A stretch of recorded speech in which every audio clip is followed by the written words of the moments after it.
Things didn't go your way last time you stepped in the cage. First UFC loss. I guess what did you take out of that one?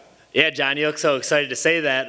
Yeah, it was a tough loss. But I was on a 9-fight winning streak, including a pro boxing match.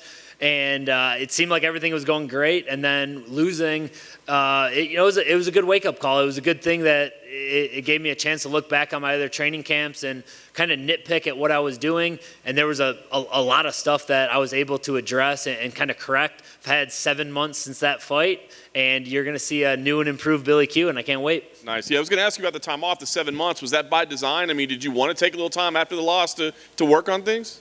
Yes and no. There was a few things I had to get done. I was cornering one of my teammates in Abu Dhabi in January, and then I was getting married in March. So I didn't really want to be in a training camp necessarily in that time frame. So that kind of started that off, and it's a good thing to do. I don't think it's great to rush into a fight after a loss, and especially having a fight that I could look back on and you got to work on this, you got to do this, you got to do this.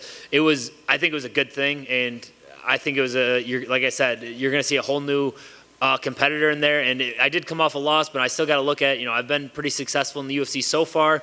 And to be 4-1 after this fight, 3 finishes is what I'm going for. And I'll still be proud of that after this fight. I was going to say, is there almost a danger? Because you're right. I mean, the losses are great because it does force you to analyze things. But is there also a danger in going hey, we don't need to get away from everything? Like some things were going really well. Of course. And, like I was saying, when you're winning like that, it was almost to the point where I was taking fights quickly. Right after the Kyle Nelson fight, Gavin Tucker mentioned me again. I was like, all right, let's do it. And I only had a 6-week training camp for that. I wasn't in the best of shape when training camp started. Not to make excuses. He whooped my butt that day. But now that I've had a lot of time to get ready for this fight. Even I was supposed to fight Herbert Burns, and they still gave me another 5 or 6 weeks to get ready for Benitez. So it's been just a great training camp. I started off training camp probably in the best shape that I've ever been in, and right now I'm definitely in the best shape that I've ever gone into a fight. Nice. Change of opponent, like you said, plenty of time to prepare. But the change, did you like the matchup more? Did you like the other one before? I mean, did it change anything in terms of your excitement level for it? I just think I think stylistically they're completely different. Benitez being a lefty striker, boxer, and Herbert Burns is a right-handed guy who just wants to get the fight to the floor. Stylistically, I think they're completely different. But for me, basically whoever the UFC gave me, I was going to fight. The excitement level, I think, is a little bit more. I definitely got a little more excited for this fight just because I think it has the potential to be a fight of the night. Obviously, I would rather take a performance of the night, go out there and take him out and get the win. But I think Herbert is more of a ground specialist. He wants to get the fight to the ground. Fans don't always enjoy that as much, where Benitez, I think I'm going to have my option whether I want to strike with him, if I want to take it to the floor, and he's usually pretty exciting. He's a high-level striker. He puts on a show. He wants to keep it on the feet. I definitely know that. And I think it has a more excitement level for the fans. Yeah. Any concerns at all about him making weight, or can you let yourself think about that? It's not really a concern, but it's something obviously to think about. His last fight, I think he missed weight by 4 or 5 pounds, which is a pretty big deal. We got to make a decision as a team if he does miss weight, if we're going to take the fight, which I hate saying no. So, we most likely will, unless it's like that again. If it's by that much, who knows? But that's on him. We just got to make sure. My team we got to make sure we're doing everything right, making sure our weight comes off good. And I've never missed weight before, so I don't think it's going to be an issue for us. Not to spend too much time on it, but it's funny because, right, I think it was so unique because people don't normally turn down fights because exactly that. Nobody wants to turn it down, right? But do you think it's something people should consider more of? I mean, if a guy's 4 or 5 pounds over, that's pretty significant. Yeah, and I don't know exactly the numbers. I saw someone on Twitter mention it after this last fight that they said, I don't know the exact numbers, but they said most of the time the person that misses weight usually wins the fight. And it's probably not coincidental. So It is interesting because we put this whole work, all this work into this whole training camp. I can't believe someone could come in that much overweight. Like, I'll do whatever it takes to make weight and at least get a little bit closer. So I don't know what his issues were last fight, but I'm sure he's been thinking about it a lot for this fight. So I don't think he's going to have an issue with it. But if he does, we'll cross that road when we get there. Nice. Win here. What's the plan? I mean, like you said, you took some time off, had some great things in life. But do you feel like you need to make up for lost time or stay busy? What's the plan?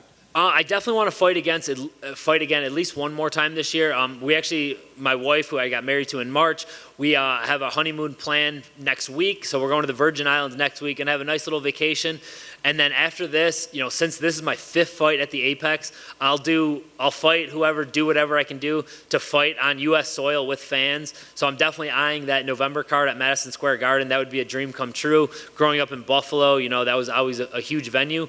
But if they want me to fight sooner, I could probably be ready sooner, depending on how this fight goes. Getting all banged up. So really, the biggest goal for me is just to fight with fans. Since I grew up watching the UFC, having fans there has always been a goal, and to have 5 fights in the Apex, it's just been pretty crazy. Nice. Last thing for me, you said I think a lot of people will have this one circled as potential fight of the night. So when you play this one out in your head, I'm sure you'd like to go, throw one punch and be done. But what kind of fight do you think we're going to see? Yeah, I think we're both gonna be pretty banged up after this one. He's a super aggressive fighter. He's hard to take out. I'm super hard to take out too. I've only been finished once, and it seems like every fight he's in, he comes out throwing super aggressive. So you're gonna see that from me too. I'm trying to take his head off early, trying to hurt him first, and I definitely just see one of those bang out fights where we're both throwing bombs at each other. And I can see it going in later rounds, but I'm definitely looking for that early finish. If he gets too aggressive, I definitely can see myself taking him out early. Hey, Billy. Hey, what's up, Amy? How are you? Got a question for you. Awesome. When you have an opponent change, do you change up your game plan, or are you one that has a game plan for no matter the opponent? Yeah, well, we kind of had to switch up the game plan a little bit for this fight, just because stylistically, both guys are so different. Herbert Burns just wants to take you, right to the ground. So I actually enjoyed the training camp because the first half of it, we were doing a ton of wrestling, ton of jiu-jitsu. We were doing some striking. And then when the opponent changed, we're doing a lot more, striking, getting prepared for that southpaw. So we really worked everything. You're always working a little bit of everything, but to really focus in on first grappling and then a lot more striking, defense and offense, it definitely changes things up a little bit. And we've seen an increase in the bone breaks just last weekend. As a fighter, when you're watching that kind of stuff, do you hesitate and go, what am I doing here? Why am I doing this? Oh, man, yeah, it's definitely, this year has been pretty crazy with MMA injuries. I saw on a local show a guy his finger broke off completely and got severed. And then you see all these leg breaks. It's just a reminder that anything can happen in there. But no, I'm still gonna. It's still a fight. You get all your weapons. I like to use kicks. I like to throw punches. I like to try to check kicks too. So yes and no. It's a good reminder that anything could happen in there. But at the end of the day, when that bell rings, I'm still gonna try to use all my weapons to win the fight. My last one for you. You mentioned on, I believe, Instagram that you want to be on the SportsCenter top 5. What are you going to do to get on the top 5? Great question. Really, my whole style has always been be as exciting as possible. I understand that, like I said, I grew up watching the UFC. I loved exciting fights. You obviously can tell the difference between an exciting fight and a boring fight. I've always wanted to be one of those guys that you're like, oh man, Billy Q's fighting. It's going to be, turn your TV on, turn the volume up. It's going to be an exciting fight. So I think just with my style, I'm just going to go out there and do what I've always tried to do, and that's put on an exciting show. It does feel a lot different at the Apex because it's kind of quiet and it feels a little bit more like a chess match, which with the fans, they really get me going. But I can still use that, and I can still put on an exciting fight at the Apex. I've had a few good ones already, and just fighting my style, I think we'll get that top 5, SportsCenter top 5, because I got number 6 last time. All right, thank you guys. Appreciate you.